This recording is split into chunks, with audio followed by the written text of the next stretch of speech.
By a stroke of fate, I met my wife, Linda. It was also by a twist of fate that I found out she was cheating on me. Although the events were separated by years, the two events occurred in the same place. That place was at my workplace in the city of Honolulu, Hawaii. The case I started came about by accident. I went to the University of Hawaii with the firm intention of getting my MBA and then getting a job at a Fortune 500 company.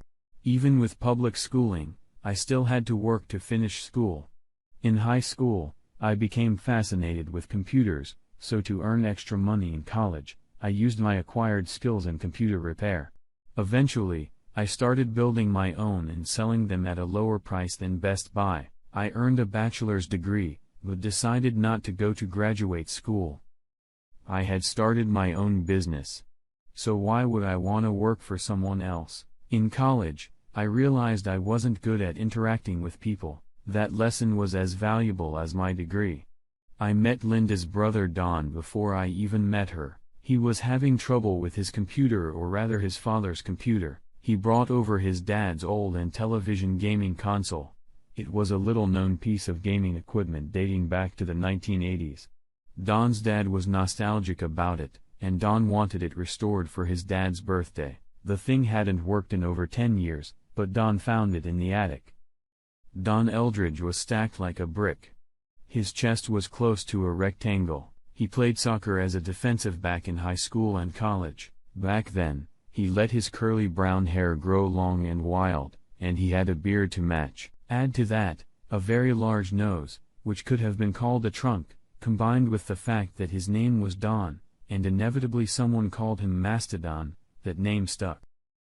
Every time he made a feint, fans would make an elephantine noise. Although he looked imposing in appearance, his demeanor couldn't have been friendlier. Don was always the guy who would reach out to pick up the player he had just dropped. He had a sense of fair play as well as some intimidating skills on the soccer field.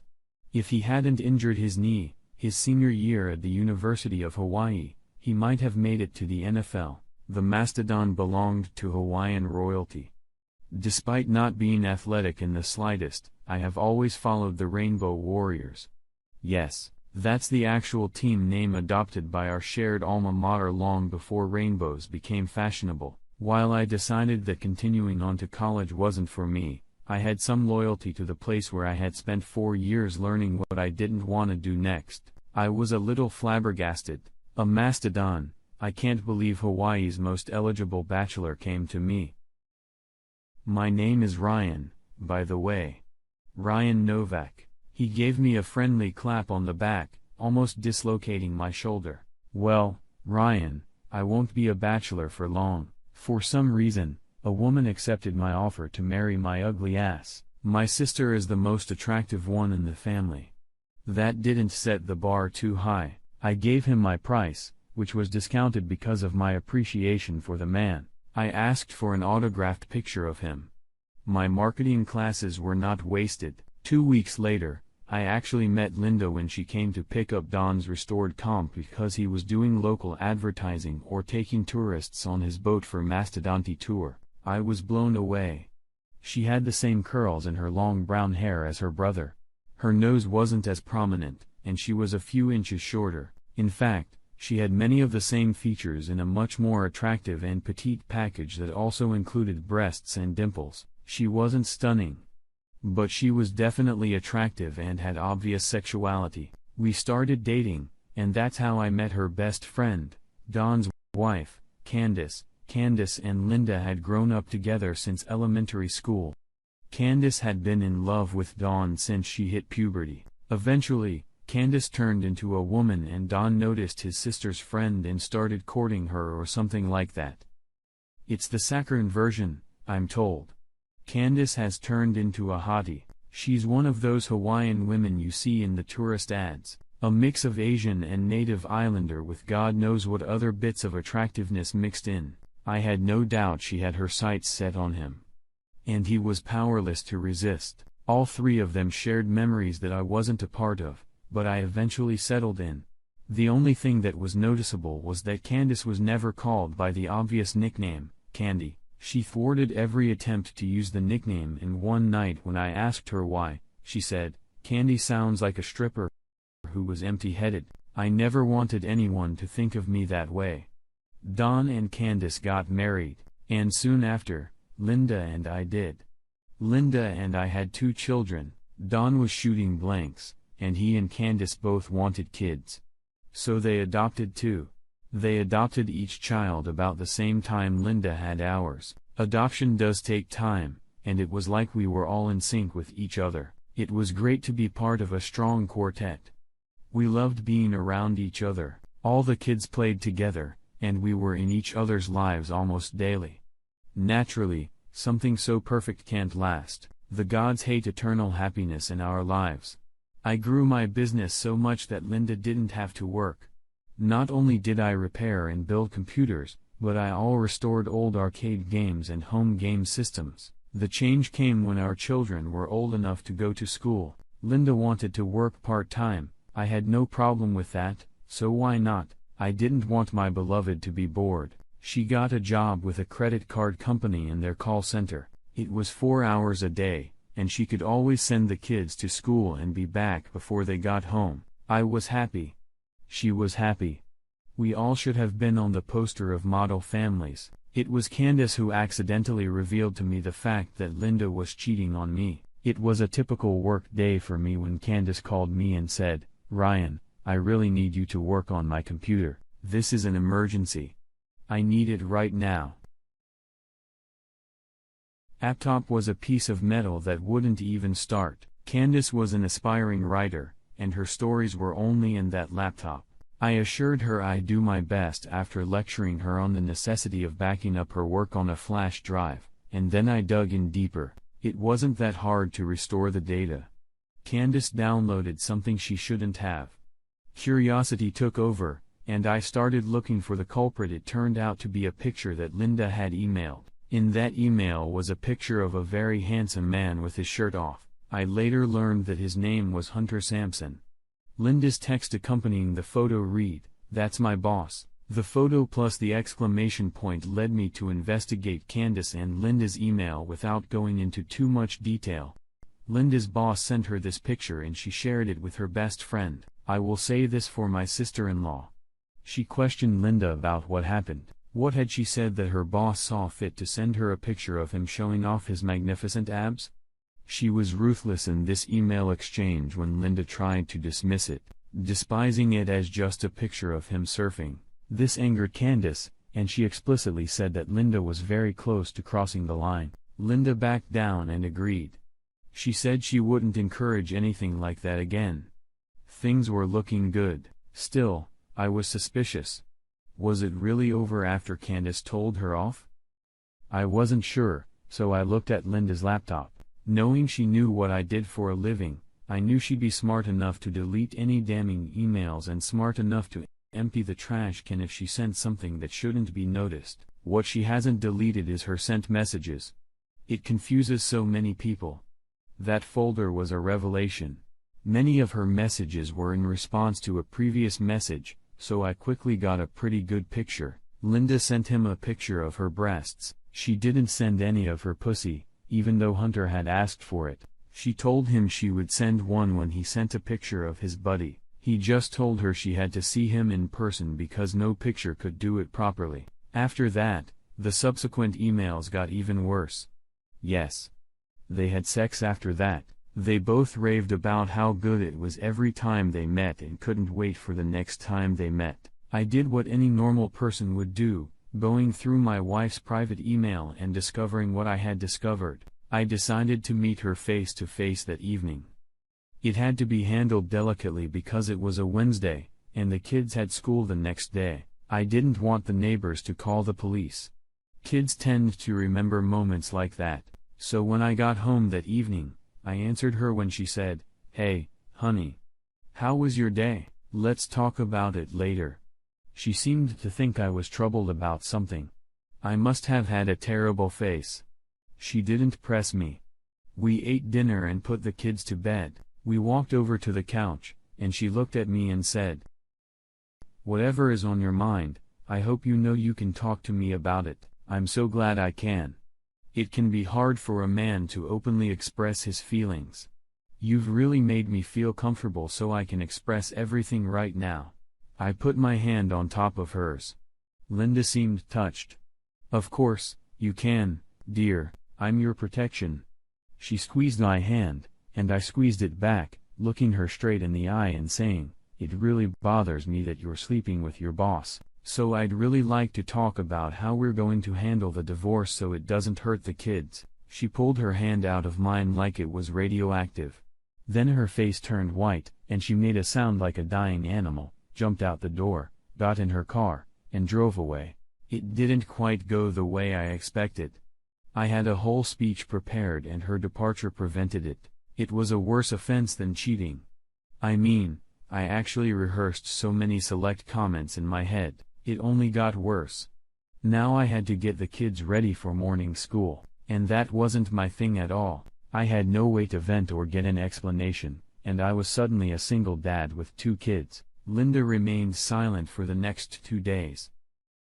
I had no idea where she was or what she was thinking. She just disappeared. Explaining to the kids where she went was a stalling tactic.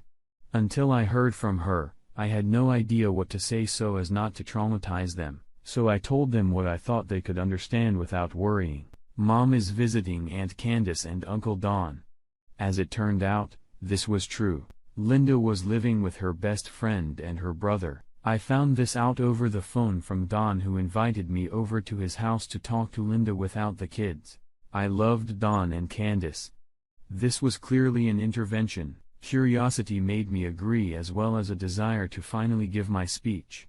The intervention took place at Don and Candace's house. Don and Candace were sitting on the couch, a friendly couple. Linda and I were sitting in comfortable chairs facing the couch.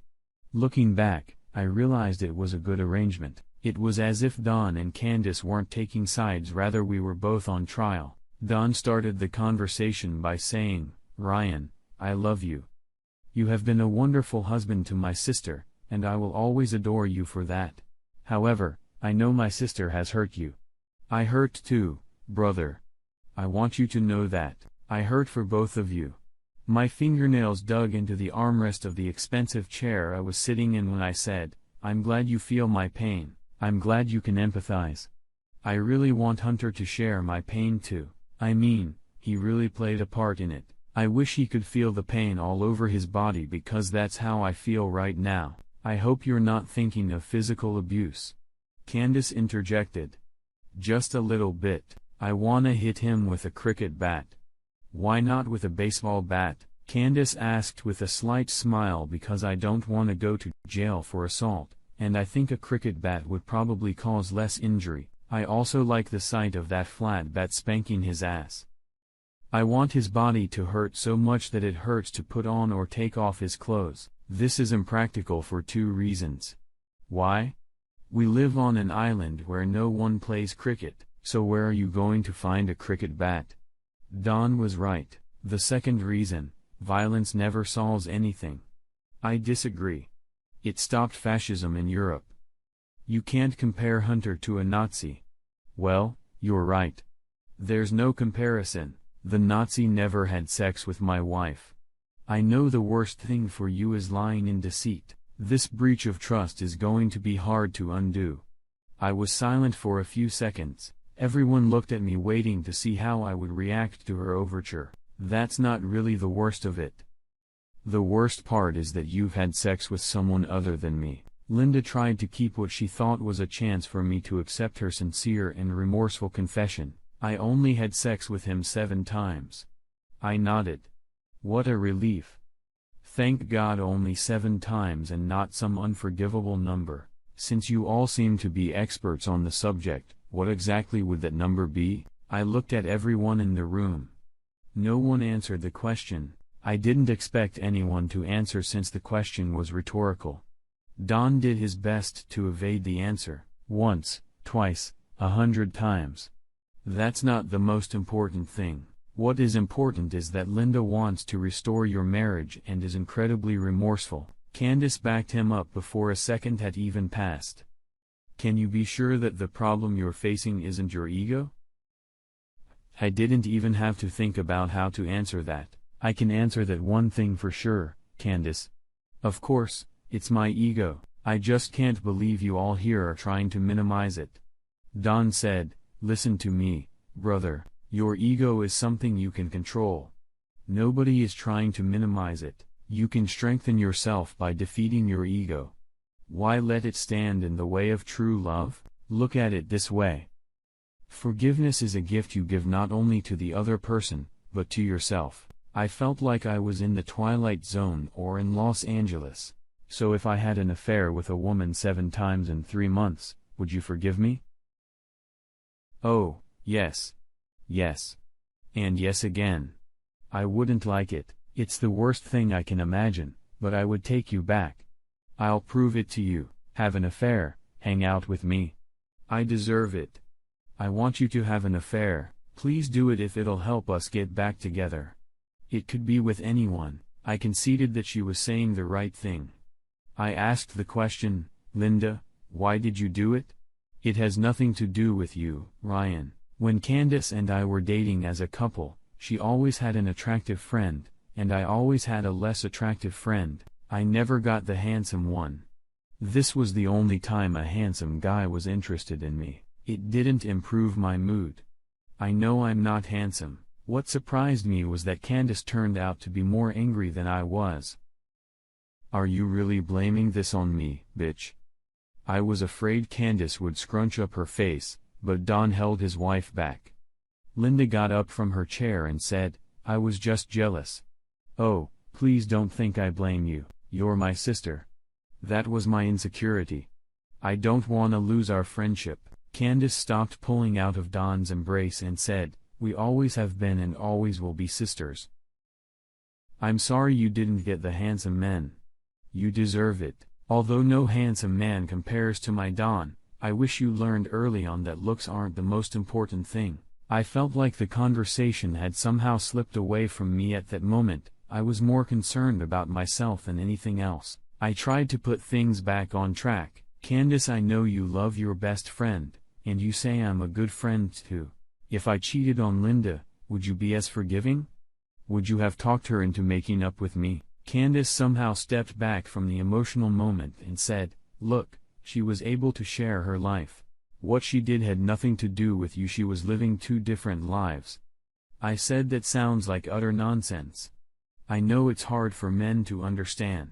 Candace said, but all women are capable of it to one degree or another. That was unexpected too. I turned around. Don, if Candace cheated on you for 3 months, would you forgive her?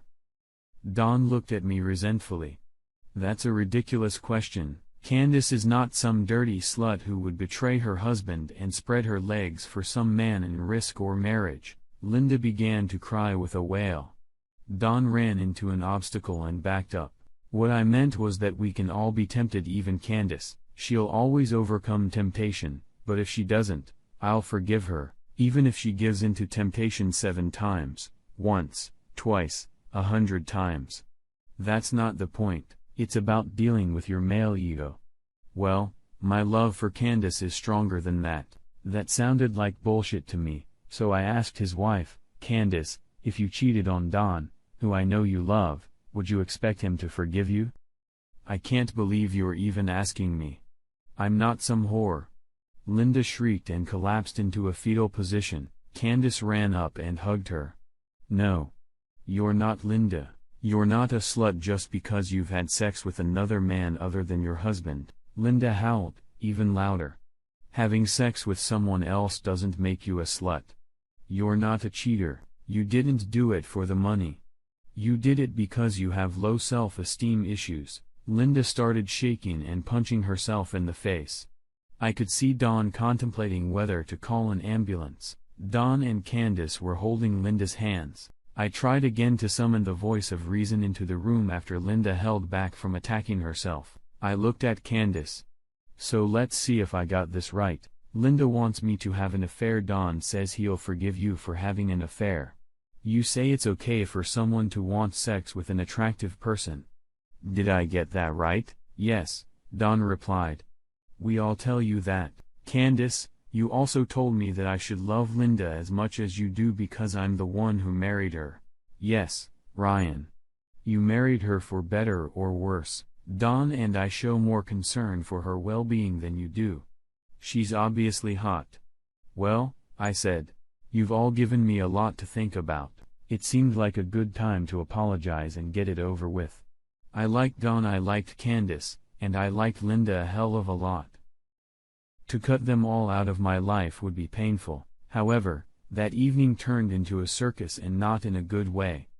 I left that night feeling like I had ruined their close relationship, but none of them really cared about me.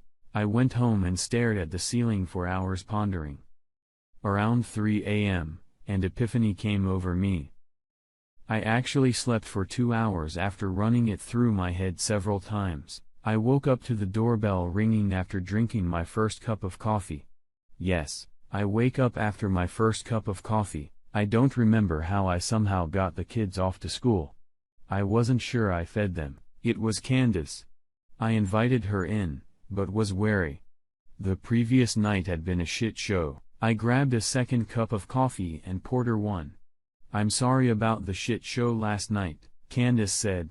I almost spit out my coffee when she echoed my thoughts. After a few seconds, I said, I've decided you're right. You show more concern for her well-being than I do, so I have a solution. I'm glad you've come to your senses. I paused for dramatic effect. You and I are going to have an affair. 7 meetings.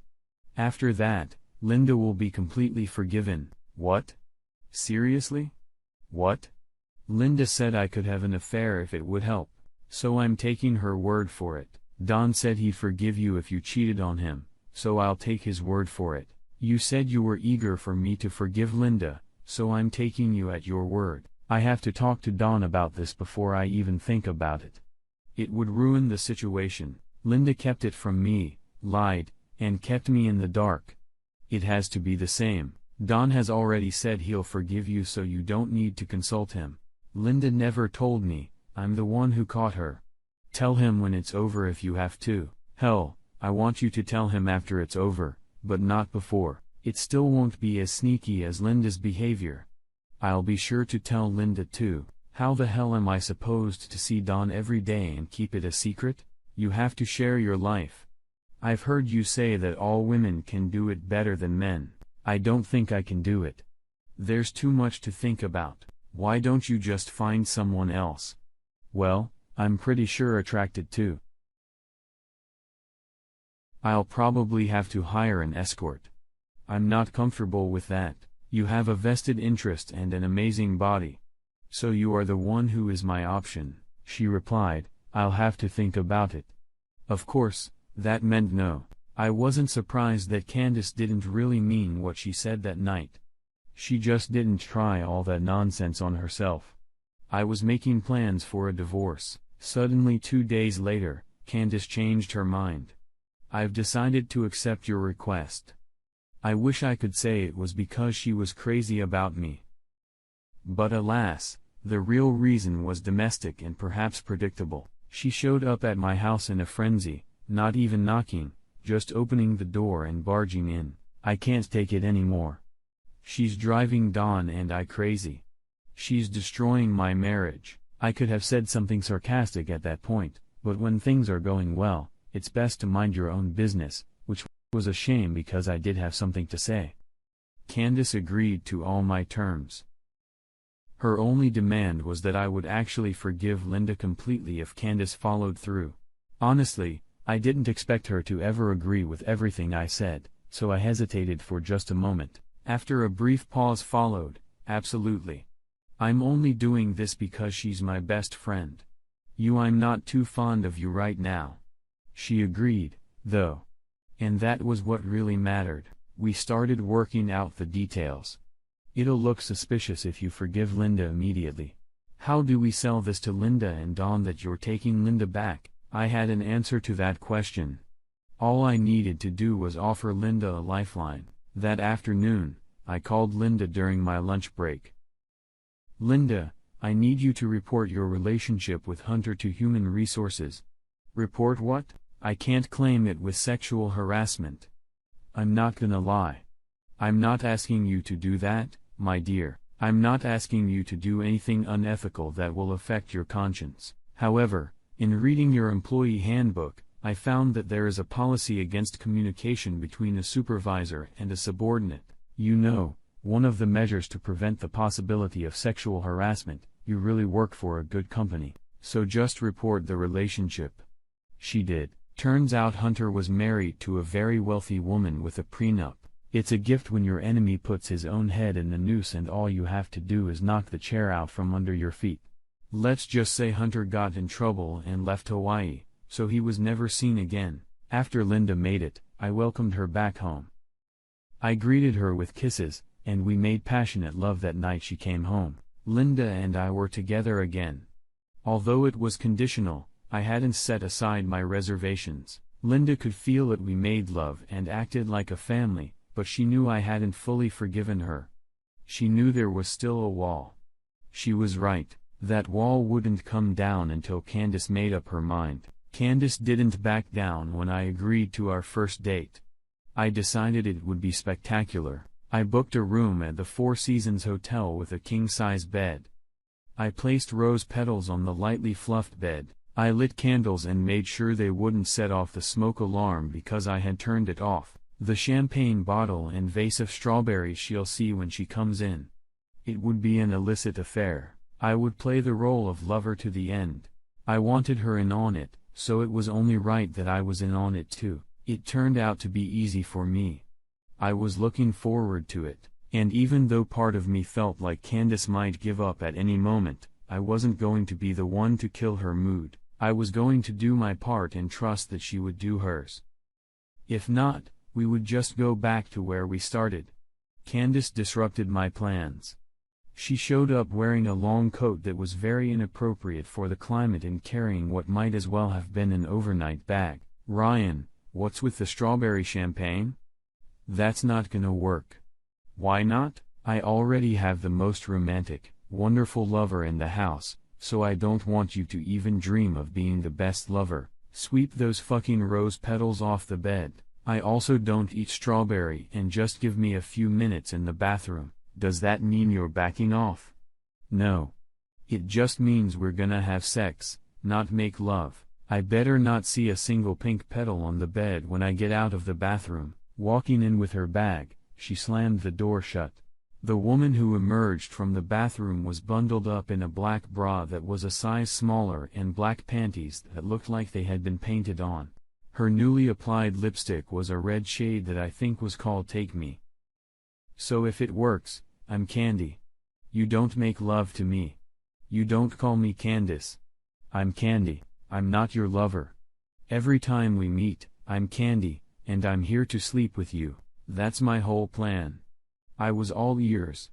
Call me Candace one time, and it's over. From now until we're done, I'm Candy. Do you have a problem with that?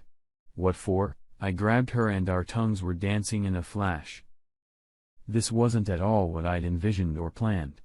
This was so much better. Candace, or was it Candy, led me over to the bed, pushed me back on it, and just pulled my pants off. I thought I was going to die after that. Our bedtime conversation afterward was a little unconventional. I was in a post-orgasmic fog and she was talking while I listened. At that point, I was very receptive to everything she had to say. Here's how it works. You don't have sex with Candace. You sleep with Candy. You screw up once, and I can't deal with it. Don't say shit.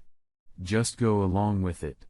Okay? In retrospect, I think it might have been a CIA technique, although it might have just been the endorphins. I agreed. Good. Now Candy wants to get fucked, so you better not disappoint me. The next encounters were a variation of the first. We'd fuck, she'd turn me on again, and then we'd fuck again. Most of all, she liked doggy style. She also liked to talk dirty. When she talked like that, I couldn't tell if she hated me or if she liked it. I assumed it was a little bit of both because it intensified with each subsequent meeting. Organizing these meetings became increasingly difficult. Sneaking around was much harder than I had imagined. Much of this difficulty stemmed from the fact that Linda called me every chance she got to inform me where she was and that she wasn't cheating on me. This made it much harder for me to cheat on her. I also assumed that Candace had a hard time hiding it from Dawn, but we never talked about it. When we did get together, it was a fucking marathon. As my affair with Candy continued, I had, to my surprise, almost completely lost my animosity toward Linda. Each infrequent rendezvous of hot sex with Linda's best friend made me appreciate making love to my wife even more. After each illicit sex rendezvous with Candy, I became more and more comfortable with Linda. We were getting back to where we were before. I appreciated the insatiable sex with Candy, but it also made me appreciate the tender connection with Linda. I wondered if she felt the same way when she was juggling her sex with Hunter while still loving me. The only awkward moments at first were when the four of us were together. Dawn or Linda would make perfectly innocent remarks but at the same time, make my brain say, "Don't look at Candace, don't look at Candace, don't look at Candace, don't fucking look at Candace." For example, Dawn once said, "I admire you, Ryan. I know it's been hard for you. You didn't take the easy way out. You could have hired an attractive prostitute as revenge, but you didn't. You offered to make it up to Linda and she did. Good for you, brother." While I was thinking, why does Dawn think I don't deserve anything more than a prostitute? Reason intervened, "And then don't you dare make eye contact with Candace." So I said, "Thanks, bro." Candace seemed completely at ease. I have to admit there was something about women being better at compartmentalizing their lives. I, on the other hand, had a hard time with conversations with sexual overtones. While our kids played in the adult-strength wine, Linda looked at Dawn and Candace and said, "You have helped Ryan and I to be together again." Then she kissed me. After we broke the kiss, all I could think was, "Don't look at Candace. Don't look at Candace." This was relatively easy since Candace also avoided meeting my eyes in these situations. Candace and Candy seemed like completely different people. Candy would send me messages as we got closer to meeting. And, yes, it was Candy, not Candace. I worried that I might be contributing to multiple personality order, but dismissed the thought because I needed to save the marriage. Nothing worthwhile comes without a cost. Candy had been sending me pictures of her in seductive outfits. Yes, I had seen her naked before, but those pictures turned me on. I fucked Candy to prove my point to her. Dawn and Linda. I also had her because she was hot. I had no idea if my relationship with them would survive in the end, but I hope so. I'm an idealistic asshole. Candy was more than true to her word. The exception was the last night. We had more time than usual since we didn't have to worry about getting caught. After that night, Candace made it clear that she was going to tell Dawn everything. We walked out with a final yay. That's the closest thing I can say. My ears were pinned by her hips crushing my head. Then she rolled over onto her back and for a few moments she just lay there shivering with her whole body. I was shaking a little myself, and my ears were ringing from the way she had my skull in a vice. We lay in silence for a few minutes, maybe an hour. "How are you feeling?" Candy broke the silence. "I think I just died. Maybe we should just end on a high note and not go for round 2. She actually giggled before she said in her most girlish voice, "I was really hoping that the rumors about you being a slacker weren't true." I had 2 more orgasms after that, and I have no idea how many she had. We were both so loud and vocal. I'm surprised the other couples sleeping in that cheap motel didn't report us to manage because we were interfering with their own sex. We definitely came out with a bang and more than a few sobs. After our last frenzied sex, I showered first and managed to mostly regain my equilibrium.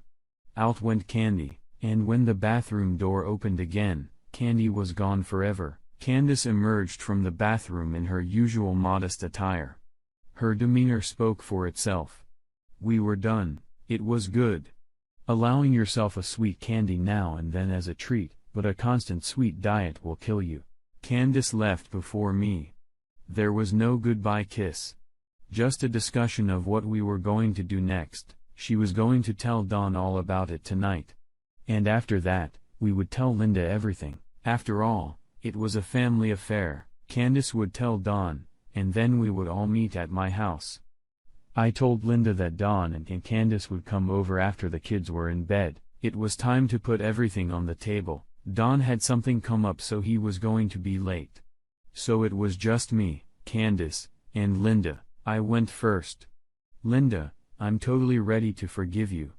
In fact, I already have. But before you accept it, I think Candace should speak up first. Linda was flustered to hear me say that, then looked questioningly at Candace.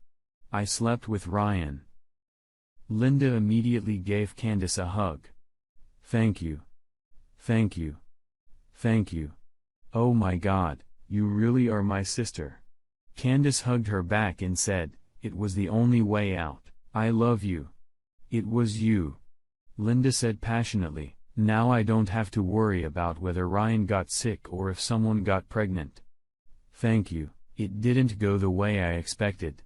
I assumed the mixing was total crap. I didn't believe anyone was sincere in what they were saying. Turns out I was wrong, at least in regards to the women. When I'm wrong, I admit it no matter how painful it is. I joined them in a group hug. I looked at Linda and said, all is truly forgiven. I want to spend the rest of my life with you. She jumped on top of me and kissed me. Thank you, my love. You will never regret it. Well, I think we all learned some valuable lessons here. In the end, I had to calm her down.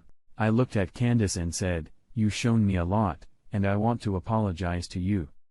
I embarrassed you and you showed me the true meaning of love. I was wrong to ask you to do that. You made me a better person by showing me what true love is. Candace hugged me tightly and kissed me on the lips, not at all like she had been doing lately. I did this for both of you. You two belong together. The doorbell rang. I assumed it was Dawn. I'll get it. As I approached the door, I realized I had a lot to say. I had learned a lot about myself and the people who were close to me. Tears came to my eyes as I realized that the people around me were far more selfless than I was. I tried to point out how hypocritical those around me were, and I discovered that they weren't. It was really all about my male ego. I had to apologize to everyone, but especially Dawn. Dawn, the women out there are crying all over the place. To tell you the truth, I feel like crying myself. I've learned quite a few things about myself, and not all of them are good. I've learned some things about myself too. I think we all may have gotten something wrong with the whole male ego thing. I dismissed the idea too lightly. Dawn had a husky tone and a strange look on his face. It took me a while to realize it, as it was a feeling I'd never seen from Dawn before, and then it hit me. Barely contained rage. That was it. At that moment, I had two questions. 1. Where did he find a cricket bat so quickly? 2. Would I have a half-second head start on getting to the back door before an enraged mastodon with sore knee caught up with me? I decided that the answer to the first question could wait, so I dashed across the house to the back door.